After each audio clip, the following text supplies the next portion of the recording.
Good evening, everybody, and welcome to our session on child safe standards. I can see there are still lots of people coming in, but we might get started as it is 7 o'clock. So this is our refresher course. So we are revisiting the topic of child safe standards in family daycare. This is a topic that we previously looked at in 2023, but there have been some important updates to the regulations since then. So really good topic to revisit this evening, and I thank you all for taking the time to come and refresh your knowledge. My name is Elizabeth, and I'm delighted to be welcoming you to tonight's session. Hopefully, my croaky voice holds out. So, before we begin, we would like to acknowledge the traditional owners of the country on which we meet today. I know we're meeting on many different lands, but I'm currently presenting from the land of the Gadigal people, and I would like to acknowledge them and recognize their continuing connection to land, waters, and culture. I'd like to pay my respects to their elders, past, present, and emerging. I acknowledge that Aboriginal families have cared and educated for children on this land for tens of thousands of years. If you would like to share which land you're coming from this evening, you're very welcome to put that into the chat box. Now, because we do have such a big group this evening, the chat box is going to be very busy. You are able to see everyone's responses.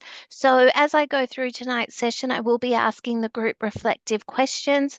I invite you to put your responses and share the practice that you do in your service into that chat box, and everyone will be able to see that.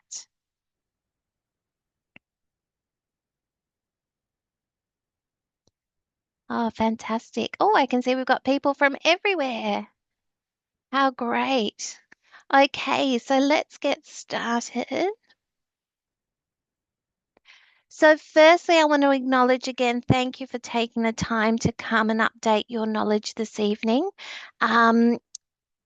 If you Obviously, this is one of many PD in your pockets that we have done. Many of you have been participating from the first session, so you may be very familiar with this. But for those who are new to PD in your pocket, I'm just going to quickly touch on what we offer in these sessions. So we sent you a link to a specially prepared booklet at the beginning of the month, and you've had a couple of weeks to read this. There's a lot of the information that's covered in tonight's session is in that booklet. So we strongly encourage you, and you can jump onto the New South Wales Family Daycare website and download that booklet. But really encourage you after tonight's session to revisit that and have a look. And that's for you to keep so you can keep going back to anything we've discussed this evening. There's then tonight's session, so we are due to go until 8:45 tonight, pending on how many questions we have. So again, really ask as many questions and share as much as you like through the chat box. The more that we share with each other, the more we enrich tonight's session for everyone. And it's a great opportunity, especially for family daycare educators, for you to collaborate and share with each other. Your certificates will be emailed to you within a week, so make sure to check your junk mail if it's not coming through. And if you haven't got it, of course, you can reach out. We also then have the PD in Your Pocket Facebook group. So have a search of that, and you're welcome to join that if you haven't already. Again, another great space for collaboration and sharing information. And you can also stay up to date with any updates from PD in Your Pocket.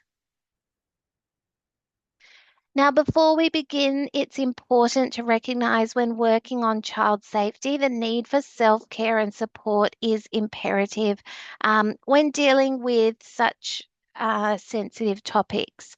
So making sure both personal and professional support systems are in place to navigate these issues effectively and maintain your own well-being. Of course, educator well-being is something that we always want to focus on. I've provided some contact numbers on the slide as well, and we will also discuss during tonight's session lots of extensive practices that we can do to not just support the children in our care, but for you as educators to know what to do to ensure that all children are kept safe. So there are the contacts there. You can Google any of those. They've all got websites as well, but they're just that's just an outline of their contact details. So I'll just give you a minute to have a look at those.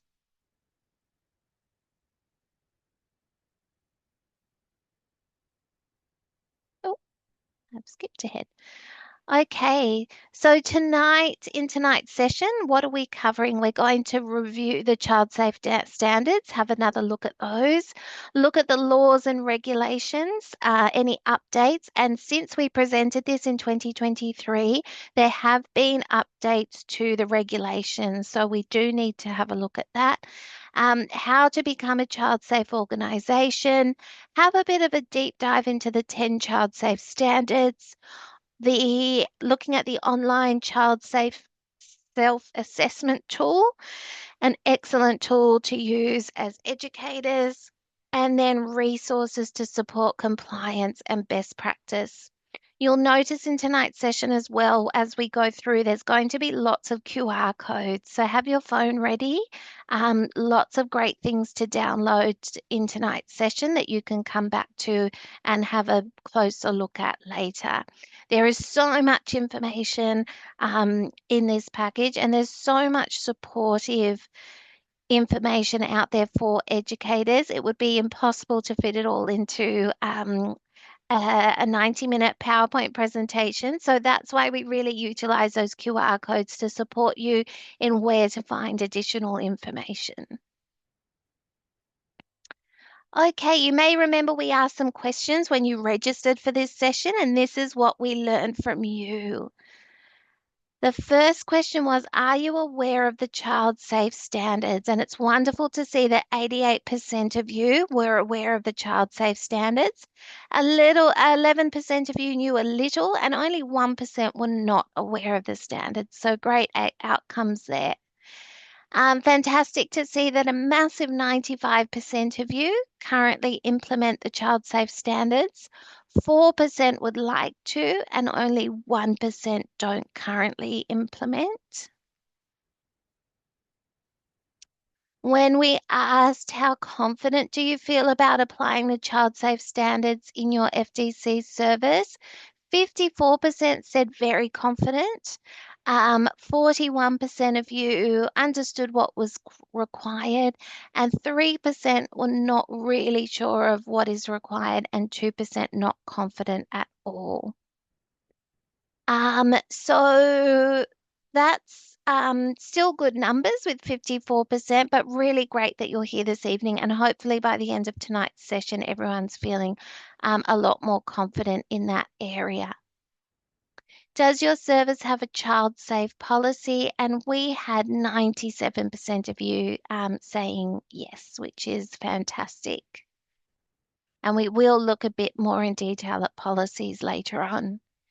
If you had concerns for a child's welfare, how confident do you feel to report this? So 66% of you very confident and aware of the compliance. 32% were aware of some procedures required, and 2% not confident at all. So really good numbers there as well. So as we go through this evening, I'm hoping that those who are not so confident will feel much better after tonight's session. And again, welcome any questions that you might have. All right, before we dive into the main content of tonight's session, I'm just going to have a quick check to make sure that most of us are all here now.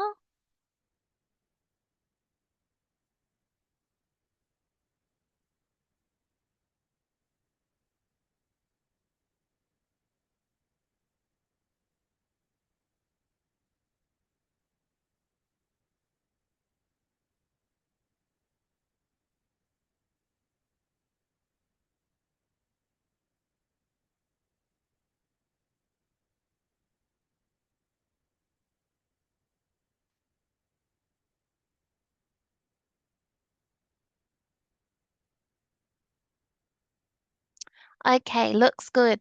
All right, so you will see references to all of these throughout our session tonight. So, who and what guides our legal and ethical practice?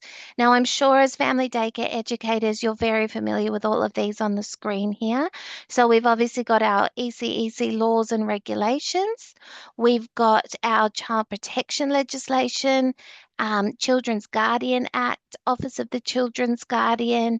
United Nations Convention on the Rights of the Child, Department of Education, our NQF, NAPCAN, Code of Conduct, Code of Ethics, Service Policies and Procedures, and our New South Wales Regulatory Authority Child Safe Action Plan. So these are all very important documents that guide our professional practice, and I'll be referring to those quite a lot as we go through. To begin, it's also really important that we understand the role of the Office of the Children's Guardian and the part that they play in advocacy for child safety. So, the Office of the Children's Guardian is an independent statutory body that promotes the interests, safety, and rights of children and young people in New South Wales. So you may find that in other states and territories, it is slightly different. So the core functions of the Office of the Children's Guardian include administering working with children's checks. So we know that that's where we go to administer working with children's check and to go through that important verification process. The reportable conduct scheme, also very important, and implementation of the child safe standards. So, under the new law passed by New South Wales Government, the Office of the Children's Guardian has additional powers to monitor and investigate how organisations, including family daycare, implement the child safe standards. There is a QR code there that will take you to their website. And if you haven't gone onto their website, they have just done a big refresh. If you haven't gone on there for a while, I do encourage you to take a look. Lots of amazing information for educators. And obviously, that's where we can verify our working with children's checks. You can also access the child safe self-assessment document and lots of multilingual resources. So, resources to provide your families in multiple different languages. So, great resources to have a look at.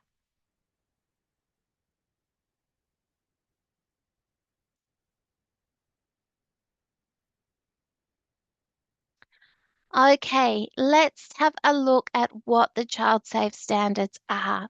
So, the child safe standards provide a framework for creating child safe organizations. They are designed to drive cultural changes to create, maintain, and improve child safe practices. So, when organizations apply the standards, they build a culture where abuse of children is prevented, responded to, and reported. And those are what we're going to look at tonight: prevention, reporting, and responding to. Very important steps for us as educators.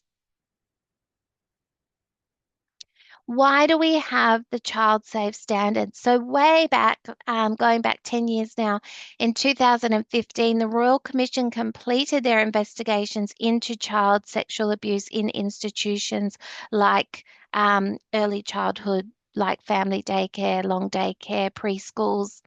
And the Commission recognised that commitment is needed to prevent the harm of children, thus, the creation of the child safe standards. So, before the child safe standards, everything was quite reactive. It was what do we do once we find out that abuse had already happened? Whereas the child safe standards take a very preventative approach. So, the child safe standards provide a framework for making organisations safer that can be applied in all different types of services. They've been accepted by the New South Wales Government and are based on extensive research and consultation. The standards provide practical guidance for family daycare services to create cultures, adopt strategies, and putting children first, which is most important. So who do the child safe standards apply to? For this answer, we need to have a look at the laws and regulations. The Child Safe Standards apply to all entities listed in the Children's Guardian Act 2019. If we look under the Act, family daycare services fall under Schedule 1.6, an approved education and care service within the meaning of the Children's Education and Care Service Law. So that's where you as family daycare educators fall under. So all child-related organisations will benefit from implementing the Child Safe Standards. However, there are many organisations in New South Wales that must implement the Child Safe Standards under the Child Safe scheme. And as family daycare, you're one of those. Some other examples are the Department of Education, including government and non-government schools, USH services, hospitals, children's sports and recreation services like swim schools, football clubs, dance schools, and agencies providing substitute residential care for children and adoption services. So they're the kind of services that fall under that. Now, there are on the screen here, there's a few of the regulations that apply that align closely with child safety. So the national law requires approved providers, nominated supervisors, and family daycare educators to ensure every reasonable precaution is taken from any hazard likely to cause injury. So, under the Education and Care Service national laws and national regulations, an approved provider must ensure that you have policies and procedures and ensure that they are followed. And ensure children are encouraged to express themselves and their opinions. So, that's relating to Regulation 155. Regulation 170 tells us to take reasonable steps to ensure those policies and procedures are followed. So, all children have the right to experience quality education and care in a safe and healthy environment, be it physical, emotional, or social. So, the guidelines are there to ensure children at the services are provided with a safe environment and that all approved providers, nominated supervisors, and educators, and any other staff meet their legislative obligations. Now, since we presented in 2023, there has been some updates to this. So we presented this in July, I believe, and these updates came in October 2023. So it was quite shortly after we last presented. Keeping in mind, so these are the updates to the law. So Section 162A, Child Protection Training Requirements, now extends to FDC coordinators.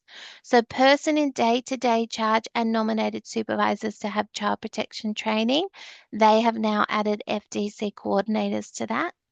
Some other updates, Regulation 84 has been updated regarding awareness of child protection law requirements. And Regulation 149 and 168 have also been updated. So 149 now includes volunteer and student. Working with children's check details must be included in staff records.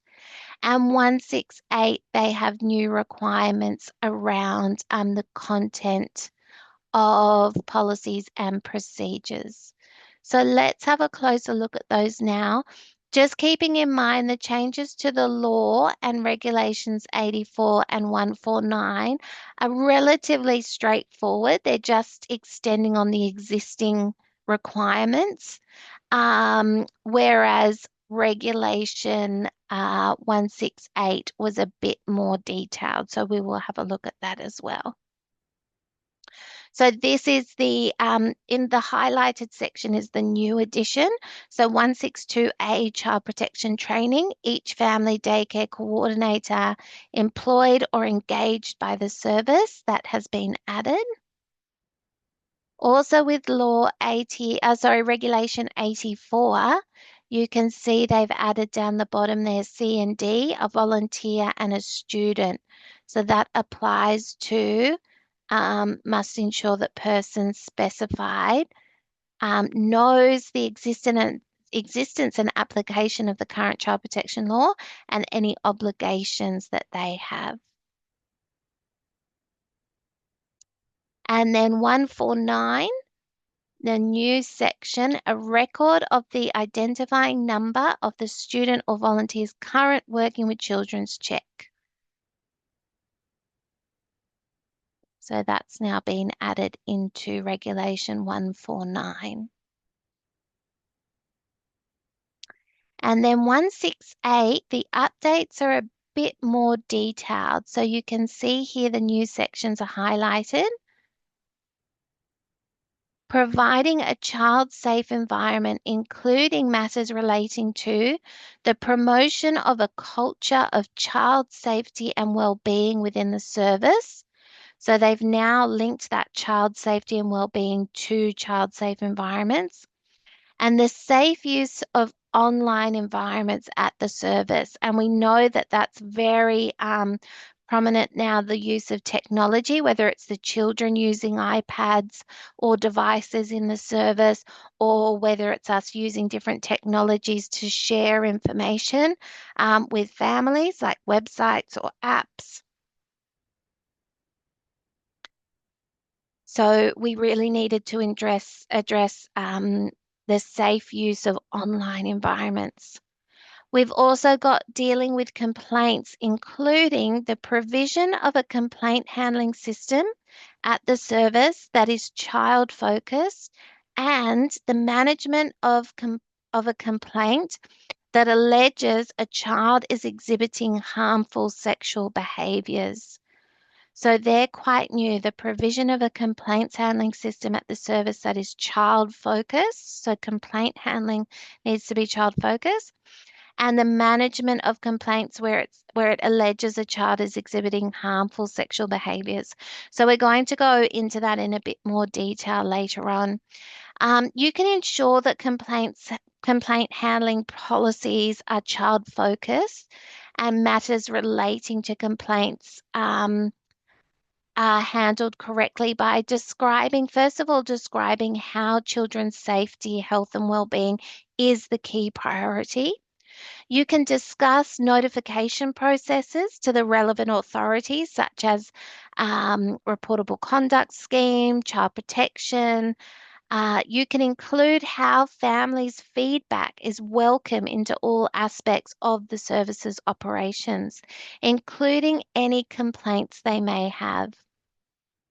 You can also think about how complaints are viewed as an opportunity to enhance the quality of the services practices and how they contribute to critical reflection processes.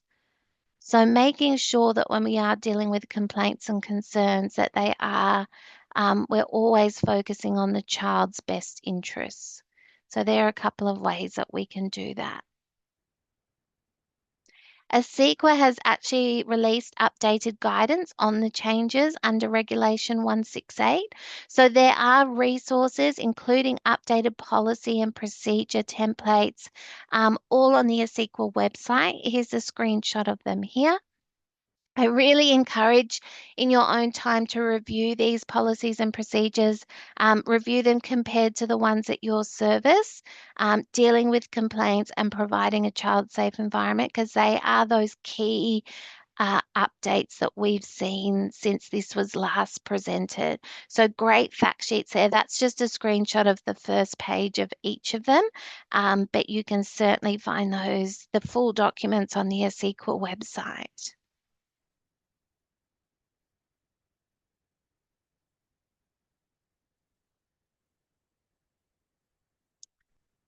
Okay, I'm just going to have a quick look at the chat box.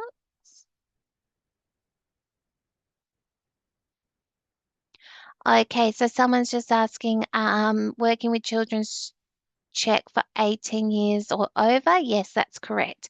So only those over 18 years of age. But just keeping in mind for family daycare, any resident in the home needs a working with children's check as well, but only 18 years and over.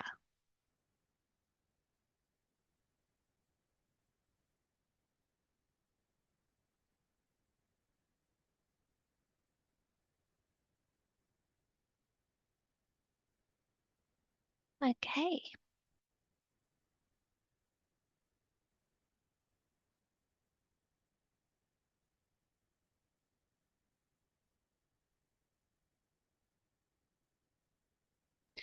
Okay, so another great tool, and this is from Family Planning New South Wales, but it's also found on the ASIQA website, is to identify sexualized behavior that may be problematic, using the traffic light system. So this is linking back to that 168, children exhibiting harmful sexualized behavior. Services now need to have procedures on how they respond to that. So this is a great example of a format that you can use. It is called the traffic light system. So if you ever find yourself observing behaviors in the red section, it is recommended that you complete a mandatory reporter's guide and report to the Child Protection Helpline. And obviously, like any child protection concerns, we're documenting everything in a confidential manner. You can then follow up appropriate channels according to your service policies and document as you would with anything else. So that green response, if you're seeing things that are normal, age appropriate, maybe a bit curious, light-hearted, we would provide opportunities to talk, explain, and support. And we would definitely call in on our partnership with families there too, having a chat with families and parents to see what's going on, and working as a team on that.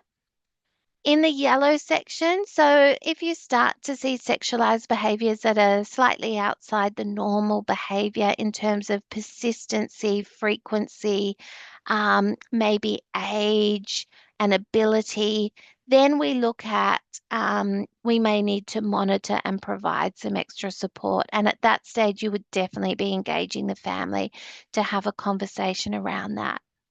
And then any sexualized behavior that is problematic, harmful, forceful, secretive, coercive, or degrading, we need immediate protection and follow-up support. Okay, so that's a good system to have in place that all your staff can use.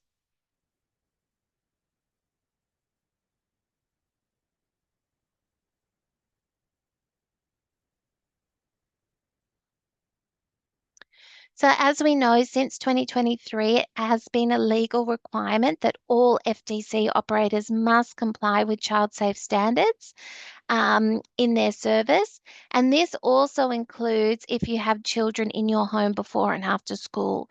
So tonight we're going to break down the 10 child safe standards and how we use the standards through systems, policies, and processes to continually improve child safe capabilities in your home.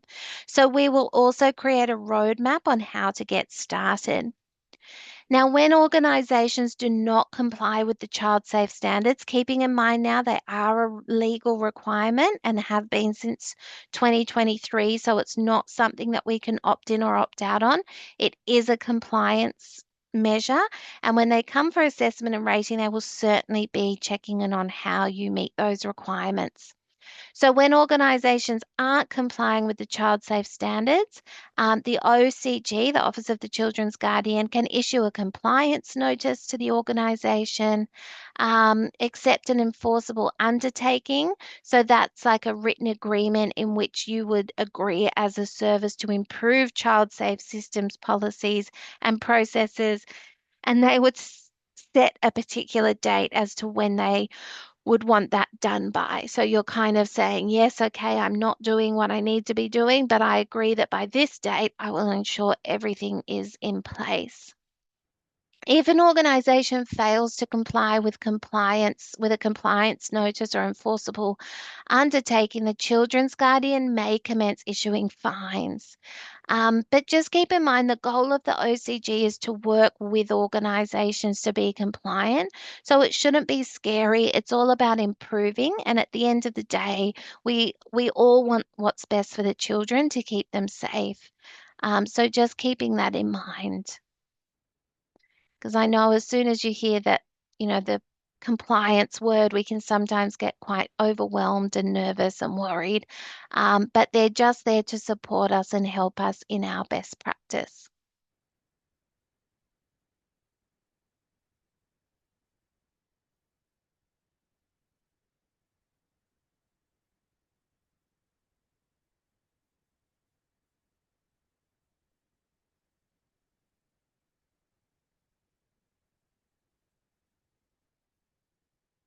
Okay, just looking at the chat box. So someone asking if it's mandatory to have their child protection training. So yes, as a family daycare educator, you need so they've upgraded it now. It's a CHCPRT 025, but most of us, or a lot of us still have the old unit code, the CHCPRT 001, because that's what sits inside our Cert 3. There's no regulation as to how often you have to get that done. It's not like first aid, it doesn't expire as such, but you certainly should be doing refreshers every 12 to 18 months. But keep in mind, this session tonight is all about child safety, and we're going to talk about the difference soon about child protection and child safety. So we'll go into more detail about that. But yes, you should certainly have your accredited unit and then be doing refreshers every 12 to 18 months because they do change information quite a lot, or they update things in the sector. Okay, so this is what the 10 child safe standards look like. So I'm just going to read through these quickly in case you're not too familiar with them. And then we're going to have a look at what each of these look like in practice. So standard one, child safety is embedded in organizational leadership, governance, and culture. So we've got that idea of it being embedded in everyday practice. Standard two, children participate in decisions affecting them and are taken seriously. So that's all about giving children autonomy and including them in decision making. Standard three, families and communities are informed and involved. And we know where services have good family involvement and good community engagement, the risk to children is much lower. Standard four, equity is upheld and diverse needs are taken into account. So embracing that each child has different needs. Standard five, people working with children are suitable and supported. So they've got their qualification, they're doing professional development like tonight. They've done their working with children's checks, all those things to ensure that the people working with children are safe to do so. Standard six, process to respond to complaints of child abuse are child focused. And that's really the key of what we're seeing in those updates to Regulation 168.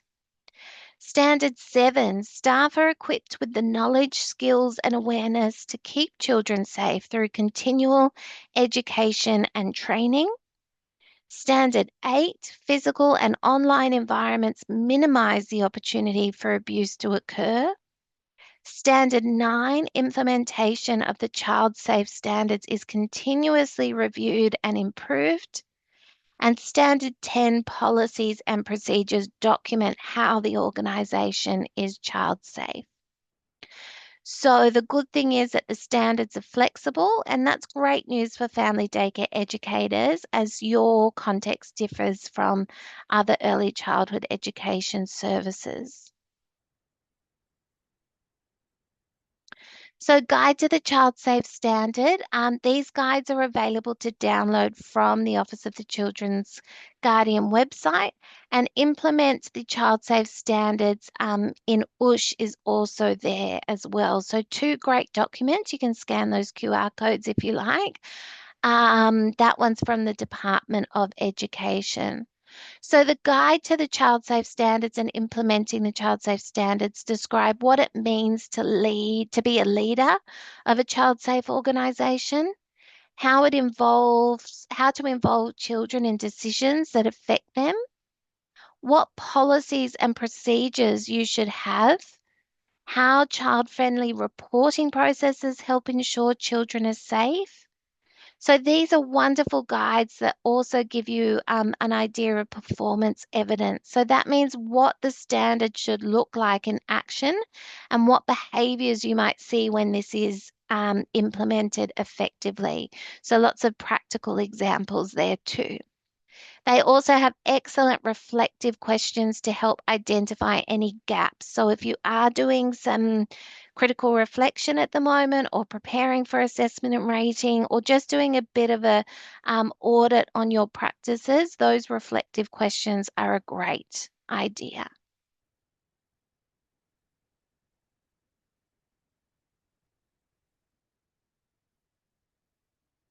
We also look at how the child safe standards link to the UNICEF, United Nations Convention on the Rights of the Child.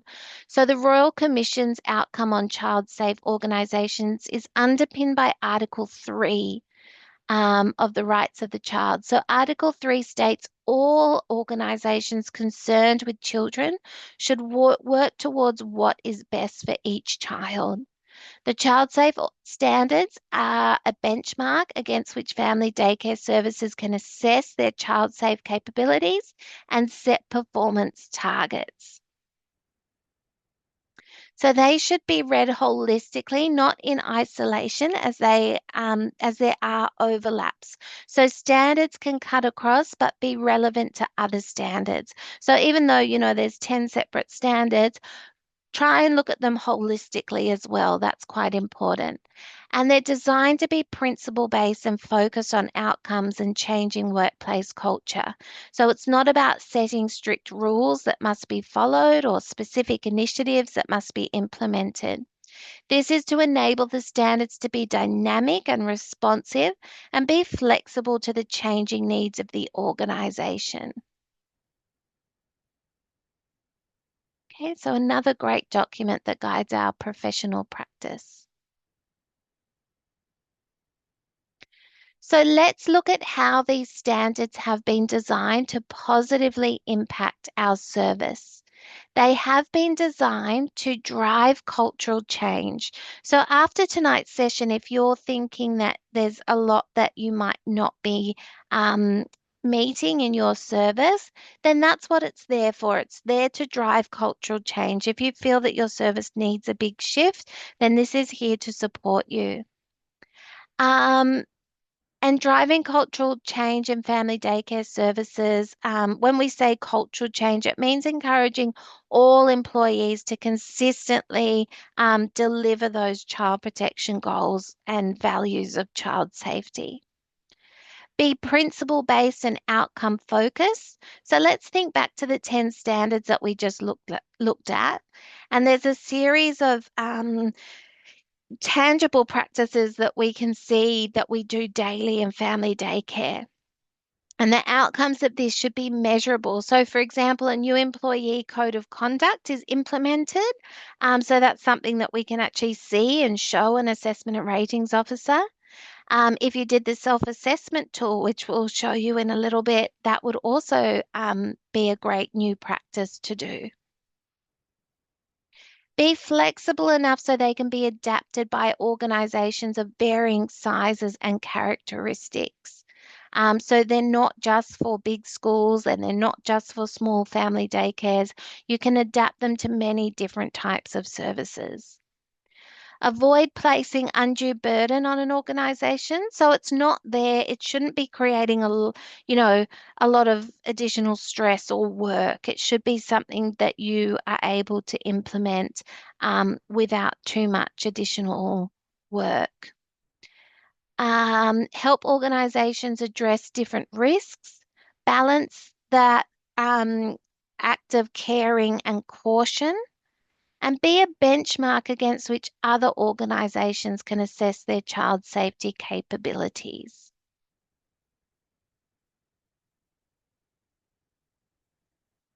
So this is where we were talking about the difference between child protection and child safe. So, child protection is the mechanics and the action of reporting. So, how to identify and understand indicators of risk of harm and when and how to report. So, you need to do your child protection training, which is your CHCPR 2001 or 025, and do regular refreshers every 12 to 18 months. And that supports you in your role as being a mandatory reporter. If you have any concerns about a child's well-being or safety, then you need to know how and where to report that. And that's what child protection is.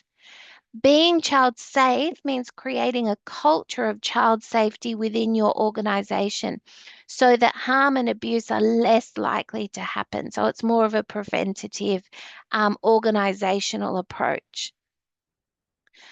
Ensure children are supported in communicating about their safety. Educators should implement the child safe standards to assist you in creating a child safe culture. So we have a child safe service, and the educators are educated in child protection training. So tonight we're really focusing on child safe. So, what is a child safe organization? It's an organization that creates cultures, adopts strategies, and acts to prevent harm to children, including sexual abuse. The Australian and New Zealand Children's Commissioners and Guardians define a child safe organisation as one that systematically creates conditions to reduce the likelihood of children being harmed, creates conditions that increase the likelihood of identifying and reporting harm. So lots of reporting, and responds appropriately to disclosures, allegations, and suspicions of harm. So let's now have a look at what we can do as family daycare services to implement those 10 safe standards.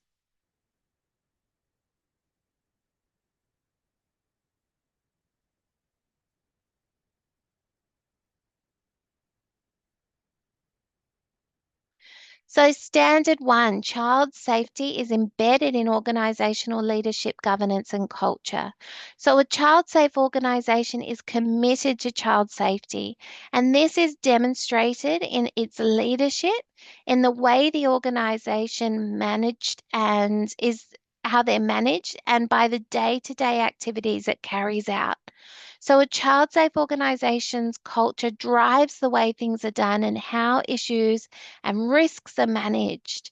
And the child safe standards are linked to the national quality standards. Standard 1 links to quality area 2, children's health and safety, quality area 4, staff arrangements, and quality area 7, which is about governance and leadership.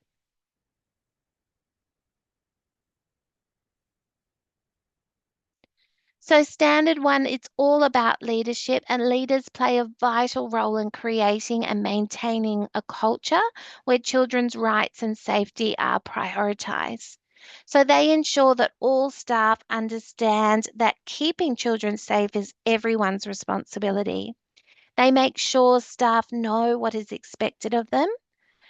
So, this may look like regular contact with educators, ensuring there is allocated time to discuss child safety, ensuring family daycare educators and coordinators complete child protection training before their employment and that they do refresher training, Supporting educators to attend other child safe professional development, so like tonight, fantastic. Supporting all family daycare educators and staff to confidently describe their service provider's commitment to child protection. So, sitting here as an educator tonight, you should know what your provider is doing to support child protection. They should be celebrating National Child Protection Week and Safe Internet Day, and those kinds of events that promote child safety. And of course, we talk about championing a child safe cultural change. So this should be through your attitudes, behaviors, and you should really make it visible. So if you've got websites or Facebook pages or whatever it is up around your home, making it known that you are a child safe service.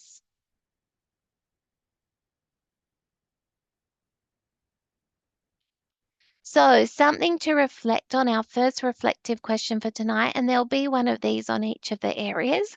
I encourage you to put your responses in the chat box, and everybody will be able to see those and read those. So, I won't have time to read them all out, but certainly you can share your practice. So, if you are an approved provider or coordinator joining us tonight, how are you championing a child safe culture in your organization? So we'd love to hear from any approved providers or coordinators tonight. How are you championing this at your service?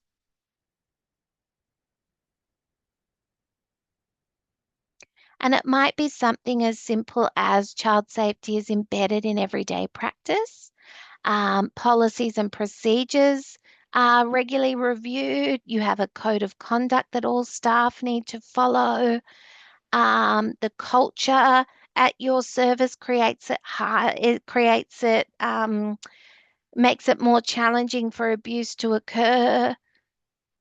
Um, Maybe it's the fact that your staff feel safe that they know they can come to you as the approved provider or coordinator to discuss child protection issues. So whatever that looks like in your service.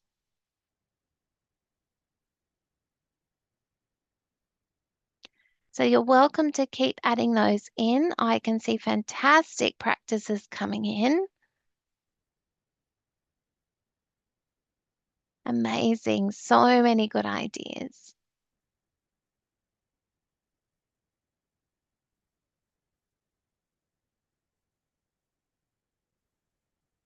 Fantastic. So you're welcome to keep sharing those. I am going to keep going because I'm just conscious of the time.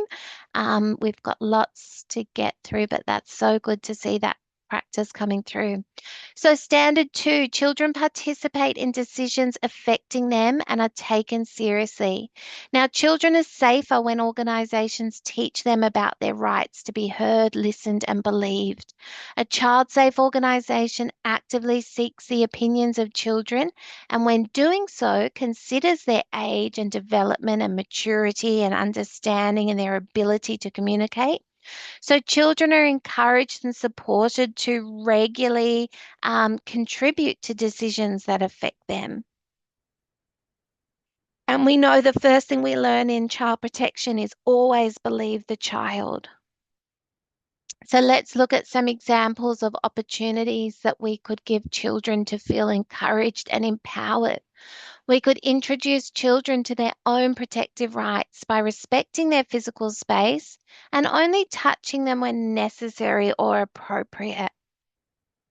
Support children's early understanding of consent and allowing children to say no. Teach children formal names for their body parts. Make sure children are aware who they can trust if they feel unsafe. Talk about their emotions and be able to label these.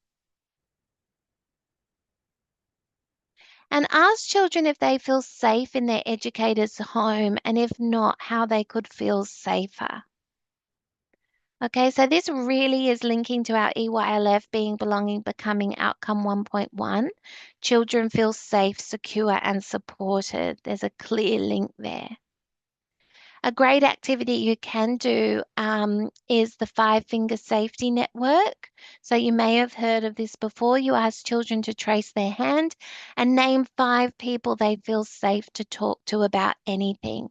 So some children may be specific and some might just suggest, like police or so it depends on their age, but it's a great activity to do. And then during the activity, you can talk about feelings and physical reactions associated with feelings. Um, Children's feedback in these activities can often inform your risk management planning of policies and procedures. And there is a QR code there that you can scan to get that template. Something else which you might all be familiar with um, is the Safe Book series. This is available on the Office of the Children's Guardian, and they've developed a fantastic non-confrontational, it's very age appropriate, it's designed for early childhood children under the age of 6, and each book includes a theme that works in conjunction with other books in the series. And it can be a way of teaching children about what is referred to as protective behaviours. So that's behaviours to keep the children safe themselves. We can't be there for them all the time.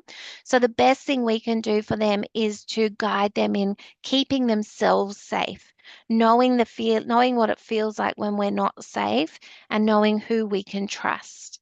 So, by using the SAFE series, adults can help children to develop the ability to communicate when they feel safe or unsafe. Really good resource. It's free from the OCG.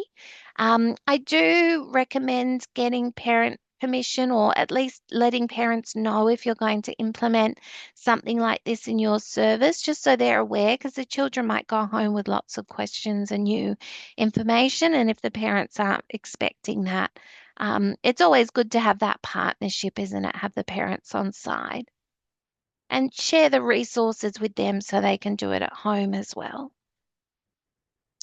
Okay, standard 3. So families and communities are informed and involved.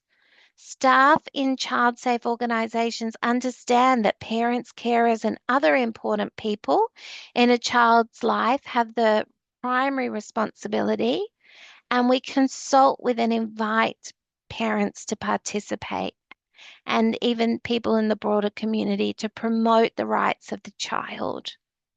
So really linking to our NQS Quality Area 6 here. Really important partnerships. And in the child protection course that I teach, it's known that services that have good family and community involvement have lower risk of abuse. So how can we ensure families are informed about child safety? So ensure current information about your service promotes child safety, that it's available to families, whether that's in newsletters or websites or posts in the app, whatever it is, just keeping them informed and invite them to give feedback. Send regular, strong child safe messaging on your online platforms. Have a dedicated child protection and safety section in your website or your social media or newsletter. Make sure families are aware of your policies and that they know what the code of conduct is for your staff. So families should feel really comfortable to come to you about any concerns. So another reflective question, I invite you to put your responses in the chat box. Who can families talk to and raise issues within your service? So are they reaching out and discussing with you directly as the educator or coordinators or approved providers? Who are they speaking with? Do they know the different levels of communication structures? Would love to hear what that looks like in your service.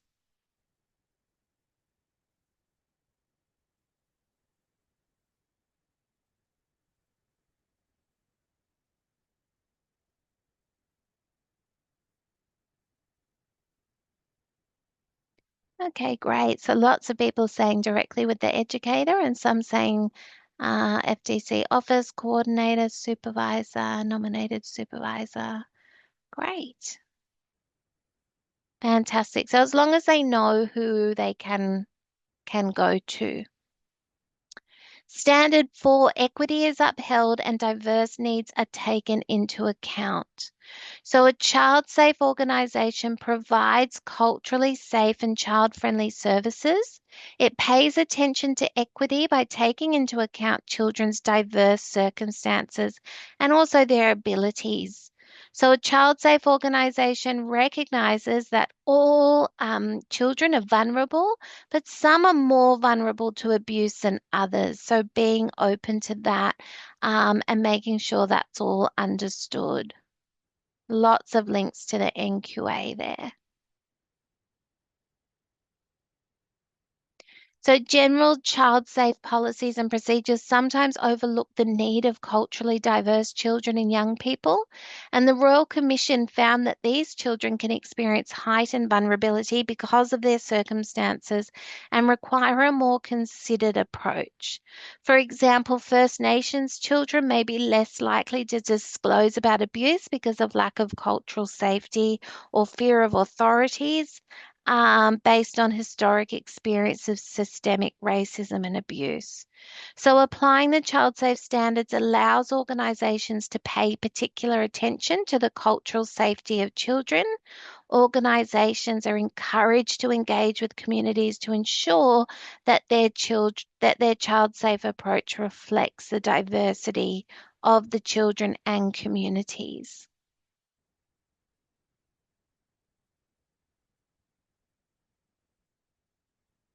So the Royal Commission findings identify that the children from the groups on the slide there can be more vulnerable to abuse than others.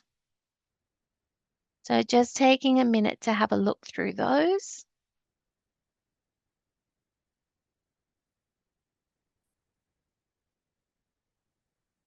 Now, how can we address these vulnerabilities in your family daycare so we can adapt how we respond to the diverse needs of children? Make it clear in the policies and procedures what we're doing. Treat every case individually, not as a blanket care. Budget for additional resources and prioritize staff professional development to support these specific cohorts.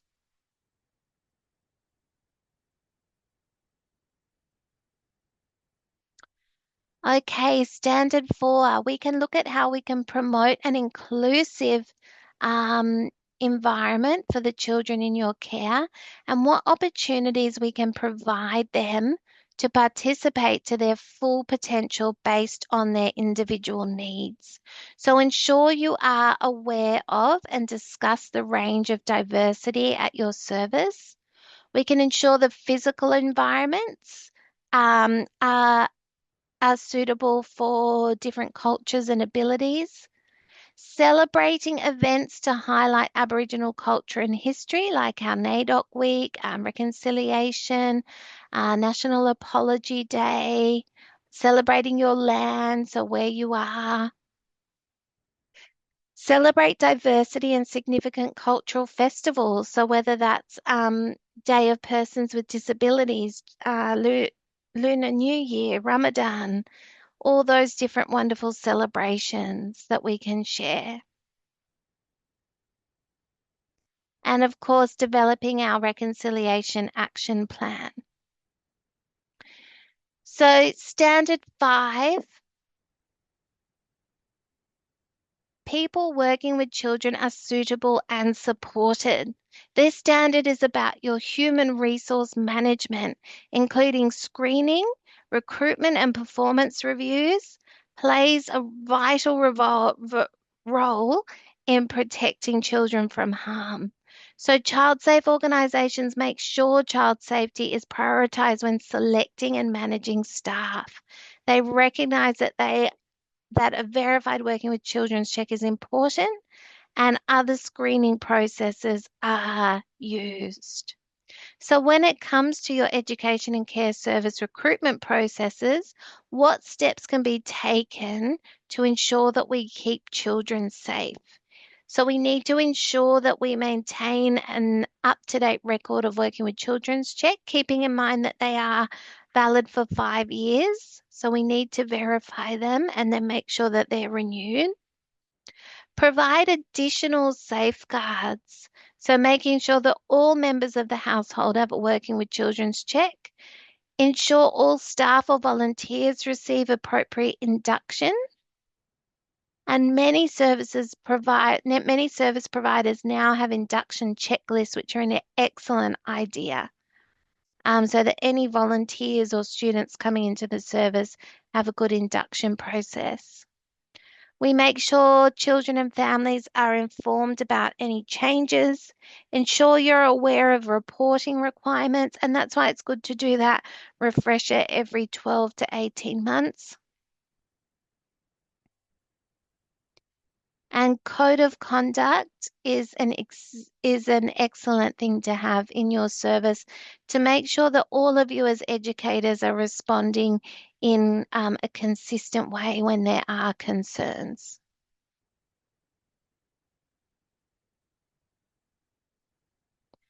So you might be thinking, why do I need to make a code of conduct if I'm already following the child safe standards? Under the Children's Guardian Regulation 2022, it requires an authorised employer to develop a child safe code of conduct. So it's actually in the Children's Guardian Regulations. Now, the purpose of the code of conduct is to outline the minimum expected behaviours between workers and children as part of your commitment to create safe environments. And the code of conduct should be reviewed annually. So I've got an example here. Code of conduct is usually set out in a set of I will not statements. So here's an example. So I will treat all children and young people with respect. I will actively promote cultural safety and inclusion. I will report any conflicts of interest. I will participate in all compulsory training. And then there's your I will not statements. So I will not exaggerate or trivialize child abuse issues. I will not fail to report information to police if I know a child has been abused. I will not verbally assault a child or create a climate of fear. I will not persistently criticize or denigrate a child. So that's just an example. Obviously, each service is going to have a slightly different code of conduct, but they're an excellent thing to have because you can see how clearly it guides practice, making sure we're all consistent.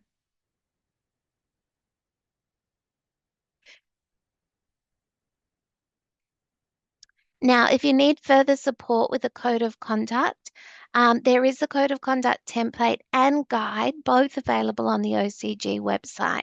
Fantastic documents there. You can see it's a little bit tiny, but you can see there's the I will not and I will statements, and then the staff signs it at the bottom. And then there's actually a whole guide on code of conduct. So this was developed by the OCG to support the implementation of the child safe standards.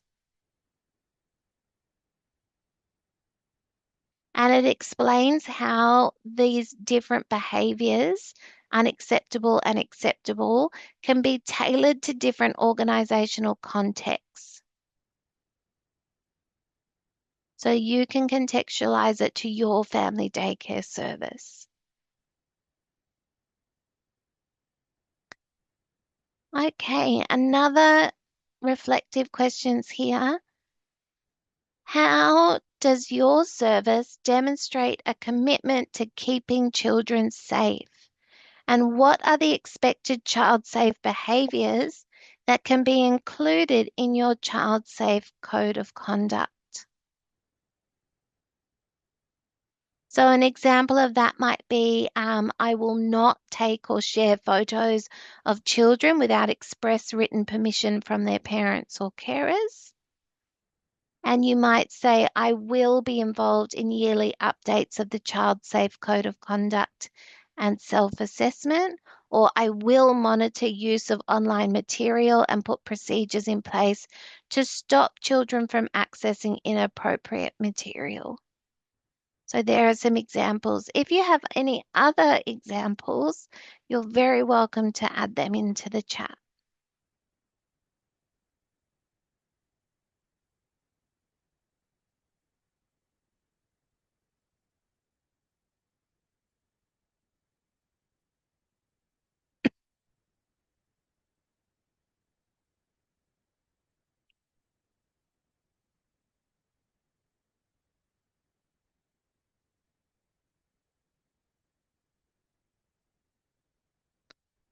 Fantastic. Great examples coming through. Okay, up to 6. Standard 6 processes to respond to complaints of child abuse are child focus. Now, we looked at this a lot in that update to regulation, so this might be a good one to focus on. A child focused complaint process supports children who are exposed to the risk of harm and encourages them to speak up. Children, families, and staff know who to tell if they want to make a complaint of child abuse. Child safe organisations respond by immediately protecting children at risk. Complaints are addressed properly, thoughtfully, and fairly, and all adults understand their reporting obligations, including to external authorities. And that links to quality areas 5 and 7. So the objective of Standard 6 is to ensure children are the priority when responding to complaints. Now, all staff working with children must guarantee that all children's needs are prioritised when responding to complaints. The Royal Commission identified that some children disclose small details of abuse to gauge adults' reaction, and this is when the importance of and effectiveness of staff training comes into play. So educators must pay attention to changes in a child's behaviour and reactions to different staff members. So this can indicate the child's preferences or that there could be something wrong. So educators can provide child-friendly ways to make a complaint, for example, through drawing or small group discussions immediately following an incident.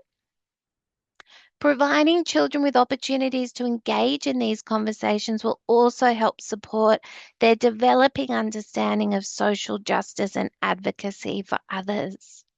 So we also have a responsibility to ensure children know what they can go or who they can go to for help if they have a concern. So lots of great communication techniques there. Now, child-safe cultures create environments where staff can identify and report suspected harm of children. Never, as educators, should you feel ashamed or afraid to report if you have concerns. All staff should be aware of the process of recording complaints and allegations. Now, there's another link here to a template from the Office of the Children's Guardian, Complaints and Allegations Record Form Template. Really good document here. This template is to help you record complaints in your organisation, and it's to be used in conjunction with your own child safe complaints management policy. Again, this relates directly to Regulation 168, which we spoke about earlier, making sure that complaint processes are child focused. So great document. And the best thing is to take this document and then you can contextualize it to your own service.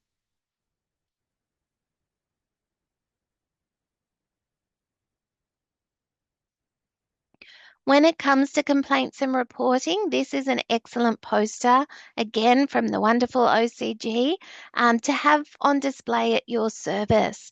It shows families, staff and volunteers where and to whom they can make reports. Having this poster on display facilitates a culture of reporting and ensures everyone is informed and knows their obligations and rights. So reports often need to be made to more than one agency. As the chart explained, you can see several different agencies there. So if in our poll questions you answered that you are unsure or not confident in reporting, then please take note of this resource and you can download it using those QRs.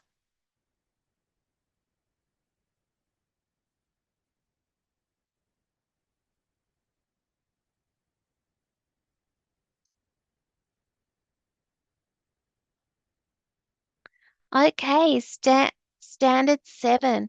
Staff are equipped with the knowledge, skills, and awareness to keep children safe through continual education and training.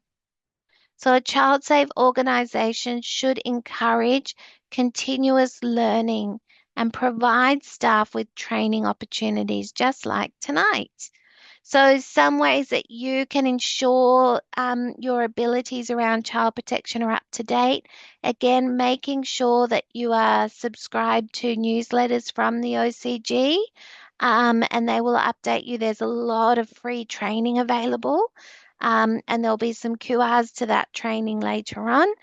Complete child protection training at least once a year. Ensure you understand your mandatory reporting obligations. It's a good idea just to practice completing the on the Child Story website, doing some practice MRGs.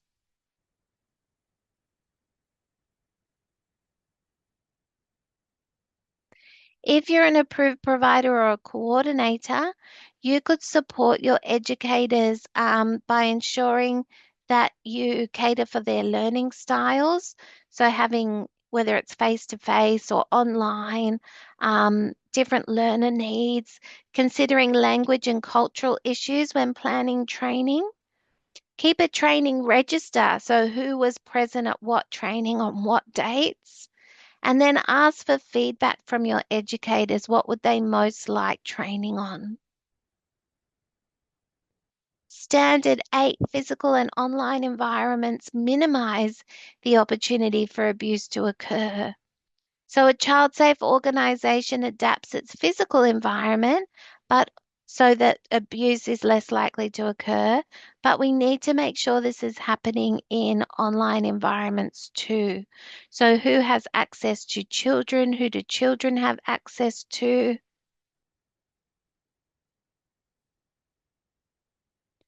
So thinking about, again, your service policies for safe use of online environments, especially if you've got before or after school care with slightly older children. Are children bringing their own devices into your service or are they using devices at your home? So the best thing to do is conduct an extensive risk assessment at the time, prior to children coming and making sure that whatever they're accessing is and making sure it's in a supervised environment as well. And then if you are doing things like Facebook groups or websites, being mindful of what kind of images or photos that you're using on those platforms. So safety around technology, this is a great e-safety checklist that's specifically for early childhood services. So you can use the checklist to identify online risk and as a guide to improve the online safe practices. So the checklist has been developed in consultation with a CEQA and it's referenced to the NQS and the EYLF. So you can use it as evidence in assessment and rating. So great tool there. You can access that on the QR.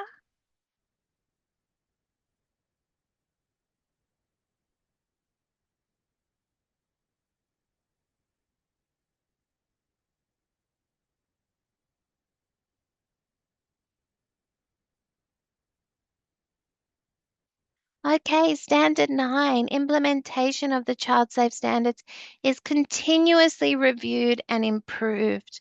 So, child safe organizations know it takes ongoing effort to maintain a safe environment.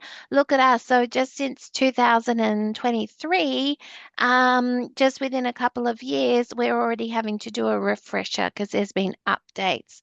So, making sure you're always doing your continuous improvement, quality improvement plans, critical reflection, because things are always improving. Standard 9 is all about continuous improvement. And in family daycare, this can look like annually reviewing your policies and procedures, ensuring your policies and procedures are informed by best practice, so knowing when the laws and regs do change, networking with other educators and care services. So tonight, this is a perfect opportunity. You've all been sharing your practices, which is great. Seeking feedback from families, staff, and volunteers, especially with the new regulation, getting feedback around your complaints handling process.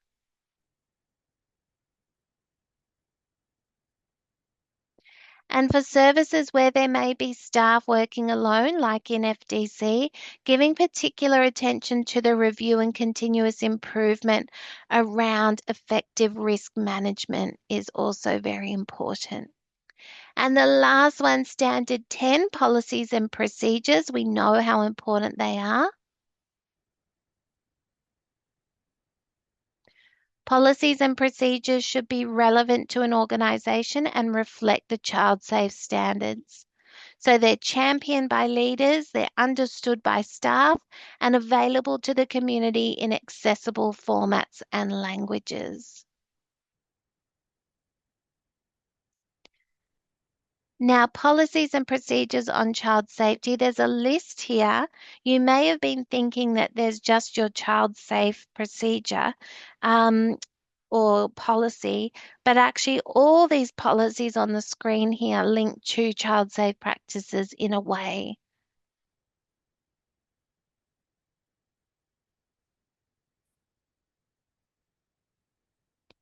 Really important for all educators to be familiar with the policies and procedures and what they direct you to do.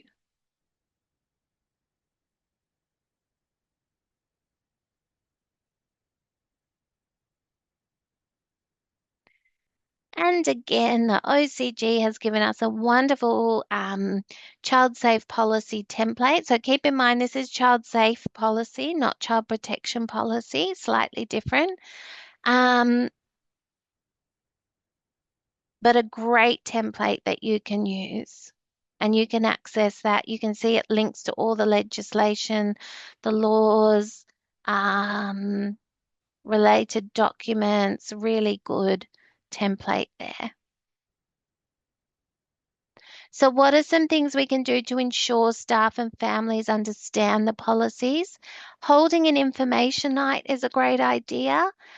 Translating policies and procedures into different languages if you're able to. As a family daycare educator, you have the advantage on having close relationships with your children and families.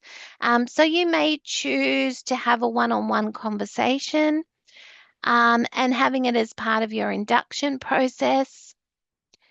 A great idea that we came across, family daycare managers starting a private Facebook group to discuss child safe policies with their families. A great way to collaborate. So, what the child safe standards are, now we've gone through the 10 of them. You can see that there were lots of overlaps between the standards as well. So that's what I was talking about before. It's hard to always separate them. You can look at them holistically as well, but they're not ticking a box and they're not just trying to say the right thing. So keeping in mind it's important for family daycare services to understand that child safe standards should not be implemented in a one-size-fits-all manner. So your service should interpret these standards in a way that are consistent with your own culture, values, and specific context. And by doing so, you can ensure that the implementation of child safe practices is meaningful and relevant within your service setting. So, I feel like I've given you so much information. I just want to have a little recap. It can sometimes feel overwhelming, and I know I feel like I've been talking for a very long time, on where to get started. So you may have already seen some things tonight and going, yep, I'm doing that, or I'm not doing that, I need to start that. So here is a checklist or a bit of a list from the OCG, 6 steps on how to get started. So 1, understand the child safe standards. I'm hoping after tonight we can tick that one off, that you're all feeling comfortable. 2, ensure to verify and keep a record of all working with children's checks, so household members, educators, volunteers, students. 3, documents including policies, procedures, code of conduct, recruiting documents, child safe risk management plans, lots of sample templates in the sample pack, and I'll show you that in the next slide. So getting your documents in line. 4, another key step to creating a child-safe environment is to look across your organisation to identify potential risks. So you then need to take action to reduce those risks, and you can do this by having a child-safe risk management plan. So just like we do a risk management plan for an excursion or a new activity, we can do a child-safe risk management plan, and there is a template for that.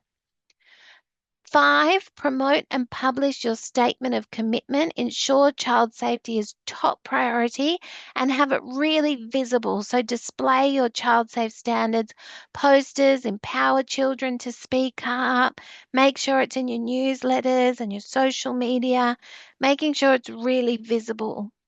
And then 6, as always, tracking and reviewing your process. So making sure it's in your self-assessment, your quips, your critical reflection. So that's just a few steps to get you started. And you can go to the OCG's Getting Started with the Child Safe Standards webpage. The web link is there, or you can scan that QR. So that takes you to the Getting Started with the Child Safe Standards webpage. And then my favorite, they even have a document starter pack. G has developed this starter pack. There's 6 key document templates, so you just have to adapt them to your service. So there's the commitment to child safety, the policy, the code of conduct, the reporting policy, the recruitment policy, and the child safe risk management plan. So 6 fantastic documents to get you started. And that is on this page as well. All right, so now we have our interview. And after our interview, this interview goes for about 10 minutes. This interview is with Karen Millwood from the Office of the Children's Guardian, and she's going to share more on child safety and equip us with some further knowledge and skills. So I'm going to play this interview. When we come back from the interview, I do have a few more great slides to share with you, and then we are all finished for this evening. So let me play this with you, and then I will see you back here in about 10 minutes.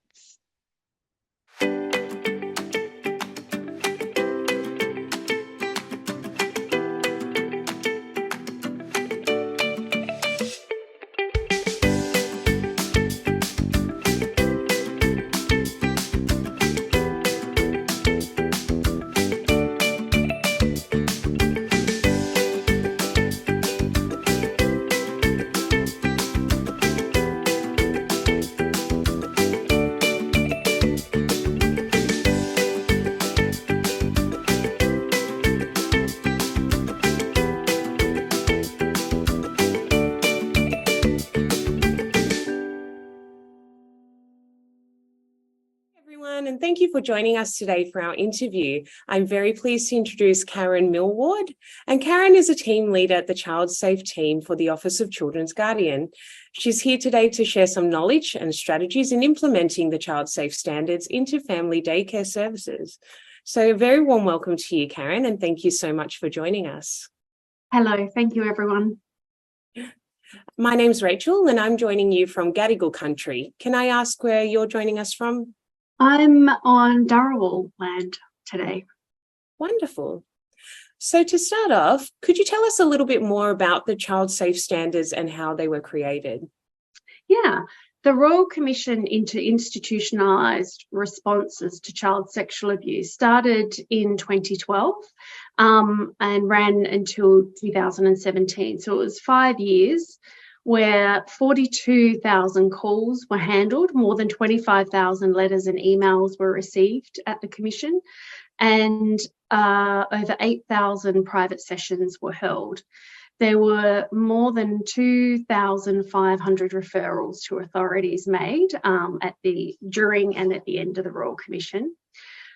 Based on its findings in 2017, the Royal Commission found that the Child Safe organisations create cultures, adopt strategies and take action to prevent harm and abuse to children. The 10 Child Safe standards were developed to provide a comprehensive framework for creating child safe organisations.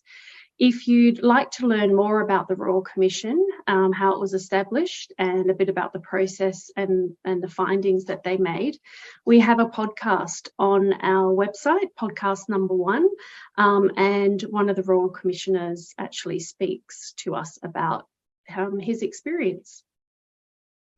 And also just to add, the Royal Commission also made a recommendation to streamline child protection functions, which meant that the reportable conduct scheme, which was with the New South Wales Ombudsman's Office, was transferred to the Office of the Children's Guardian. That happened in 2020.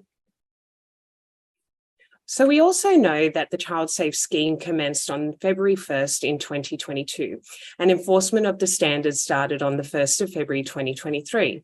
Can you describe how the Office of the Children's Guardian monitors services for compliance? Of course. The compliance team is currently undertaking a pilot program, and they've already visited several early childhood services, including family daycare, to understand what child safe practices look in an early childhood context. To help services like family daycare successfully implement the standards, the OCG is focused on capability building. The OCG compliance team takes an educative, risk-based approach to regulation, which means they focus on areas where there is the greatest risk of harm to children and young people. Monitoring the standards within organisations will focus on how services are implementing the standards to keep children safe, but the approach will not be prescriptive, as the standards are principle-based, which means services have the scope to implement them in ways that best suit what they do. The compliance team may complete a monitoring and assessment of a service to find out if they are implementing the standards effectively. As part of the monitoring and assessment process, the compliance team may direct a service to complete the Child Safe self-assessment and provide child safe policies and procedures. They would also be expected to engage with the compliance team to discuss the implementation. The compliance team may also complete a monitoring assessment report to help a service improve its compliance with the Child Safe standards, and the service must respond to the recommendations made in the report. Further enforcement action would be taken if the service was not implementing the recommendations. Thank you for sharing more about the compliance requirements of the Child Safe standards. I think that's really informative and important for our participants to know. In today's session, we've learned that having a Child Safe Code of Conduct is a vital child safe tool to keep children safe. Can you explain the need for a service to have a Child Safe Code of Conduct? Of course. As part of the Child Safe scheme, the legislation prescribes a number of documents that a child safe organisation should have. One of those documents is the Child Safe Code of Conduct, which clearly outlines the behaviour and interactions that is acceptable and unacceptable between an educator and children. There are a number of ways a child-safe organisation may design their code of conduct. It will depend on the size of the organisation. Some may have a code of conduct attached to their child-safe policy, and others may have an extended child-safe policy that includes a code of behaviour. However an organisation chooses to design it, a child-safe code of conduct should be short in simple or easy to read English, describing the I wills and I will not statements of educator behaviour, and not use language that could be interpreted in different ways. For example, saying educators should behave professionally could be interpreted differently by different educators. In addition to educators, an organisation's child-safe code of conduct should be shared with parents and carers and children and young people, so everyone in the organisation understands what the expectations are, and also so that they can identify if an educator breaches the code. For example, if a child knows that an educator cannot hit them, then they're more likely to go home and tell their parents. We do run skill builders and on how to create a code of conduct. So if any services need help with that or reviewing their code of conduct, please go to our website, which I think links are being shared, and sign up for a session. So some of our family daycare educators watching here tonight may be alone with up to 7 children at one time. What advice do you have to them to ensure child safety while working in isolation? We would advise them to work with New South Wales Family Daycare to make sure they stay up to date with contemporary child safe practices and support. And some of us here tonight may be aware of the national principles for child safe organisations, but what is the difference between that and child safe standards? And do we need to implement both? That's a good question. The national principles reflect the child safe standards recommended by the Royal Commission. Both the national principles and child safe standards expand on the types of harm and abuse captured to cover other types of harm and abuse in addition to child sexual abuse, including physical abuse, psychological abuse, grooming, misconduct, and lack of appropriate care. The biggest differences are that the child safe standards are state-based and legislated, while the national principles are national and they're not legislated. That means child safe organisations in New South Wales must implement the New South Wales child safe standards. The national principles, while recommended, cannot be enforced because they are not legislated. The OCG recognises that if organisations are implementing the national principles, then it would be implementing the New South Wales child safe standards. Wonderful. Thank you so much, Karen, for taking the time to have a chat with us today. It was so informative, and I think our participants will gain such a great deal of knowledge and insight when it comes to implementing their own child safe standards to make their services child safe. Great. Good luck, everyone.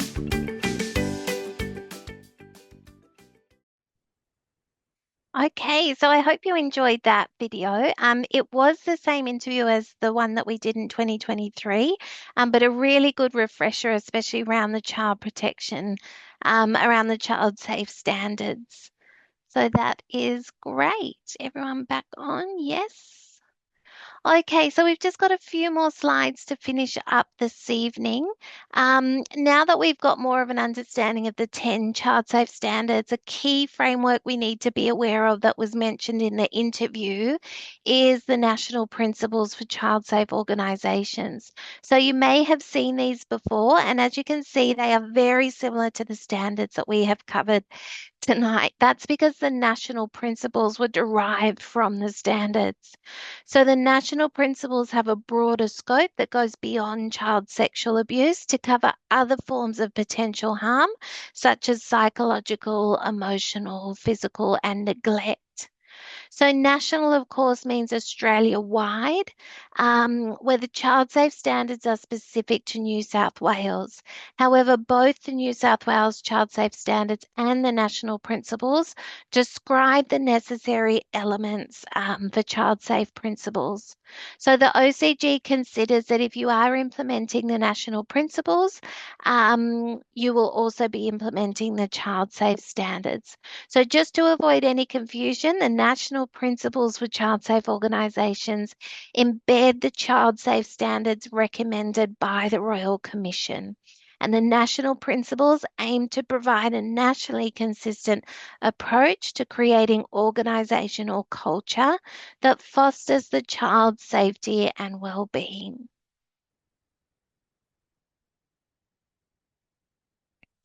Now that we know what the standards are, let's have a quick look at how we can assess how well we're doing to implement them. So the Child Safe Self-Assessment will assist your organisation in identifying how well you're currently implementing the Child Safe standards, and it is available in 5 different languages, and it takes less than 30 minutes to complete. So there's a little snippet of it there, and you can access that on your QR code. You will need to answer some questions about your service, including your ABN number. But it's a really good way of getting your head around where do I start, because it will directly address areas where you may need to improve your practice or where you're doing really well. And then we can also have a look at our risk management for FDC. So risk can be related to the service type, location, service, and educator profile, and the children that access each service. So harm and abuse of children in organisations is not always intentional. It can happen unintentionally, and it can be the result of a lack of training and support when implementing child safe policies and procedures. So here are just some brief points on where we can support at each different level. So some common risks in FDC we know: a single educator supporting children. There can sometimes be conflict of interest, staff training, and household members. So tips for service providers: rigorous child safe recruiting, making sure we've got really strong recruiting processes, encouraging coordinators to visit regularly, doing a risk assessment, being aware of children who are more vulnerable, and know how to respond appropriately to allegations. Tips for coordinators: again, visit regularly, be respectful to educators' requests for support. So if they are asking for support, make sure you fulfill that. Being sensitive to educators' well-being, communicating potential risk, and ensuring you're accessing and sharing all child-safe training.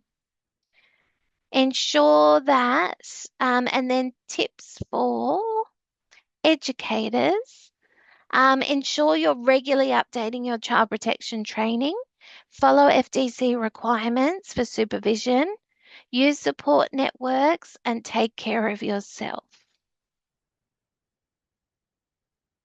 And then I just put a bit of a checklist here at the end, again, to make sure that you know what to take away from this evening. Making a public commitment to child safety, putting that on your socials. Ensure children have a voice.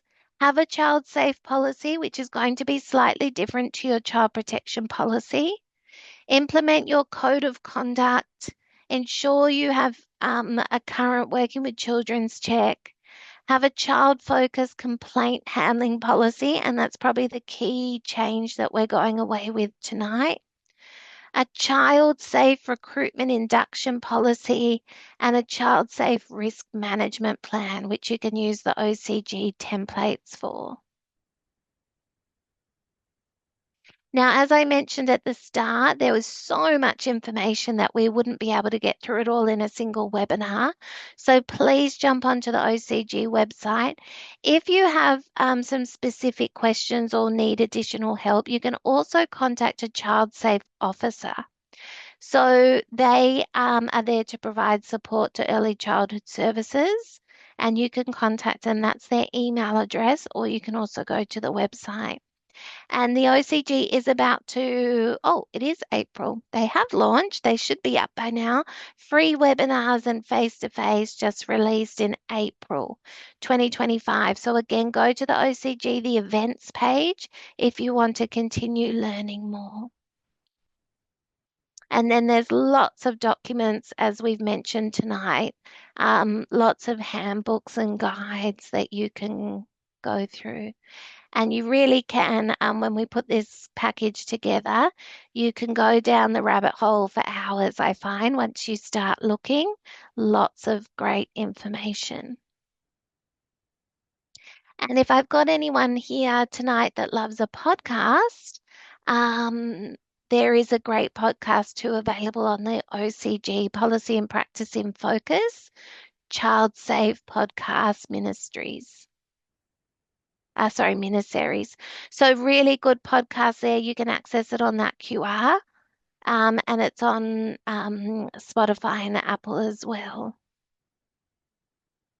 And there's a lot of practical guidance for child safe professionals and industry stakeholders.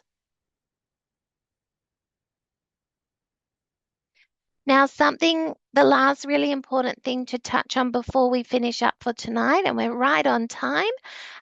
In true early childhood fashion, there's always improvements and updates in the works. So later this year, 2025, you can expect ACEQA will release important new guidance materials around child safe culture and online environments. There will be policy options around assessment of family daycare residents and power of entry to family daycare residents. So a couple of updates coming that affect early childhood directly. And from 1st of September, these important regulatory changes will come into effect, including a new requirement for services to have policies and procedures relating to the safe use of digital technologies, and that includes the use of CCTV. So we know lots of services, especially big long daycare services, have been using CCTV for a while, so they're now mandating that you must have policies and procedures around that. Reduction in notification in timeframes for reporting an incident or allegation of physical or sexual abuse from 7 days to 24 hours. It must be reported, which makes sense, doesn't it? We don't want to be waiting 7 days to report something like that. And service environments to be free from vaping. Vaping is also something that's now on the scene that we need to be mindful of, especially in homes. So service environments to be free from vaping. So those changes are coming into effect 1st of September 2025. So I just wanted to let you know those coming up. Okay, fantastic. So we do have a couple of minutes for questions. Your certificates will be emailed to you within 7 days, so please make sure you check your junk mail. And if after 7 days you still haven't received your certificate, you can certainly contact us at info@peaktraining.edu.au. And certificates will only be issued in the name registered. So keep an eye out for those. And again, if there's anything else you would like to discuss or share, please participate in the PD in Your Pocket Facebook group. Open Facebook and type in PD in Your Pocket and that will come up for you. Okay, well, if you have got everything you need from tonight's session, I hope you enjoyed it and I hope you found it really beneficial. I've really enjoyed presenting this information to you this evening. You are welcome to finish up tonight. If you have any specific questions, you're welcome to pop them in and I will try and answer a few now before we go. Otherwise, thank you so much, everyone, and I look forward to seeing you at the next session.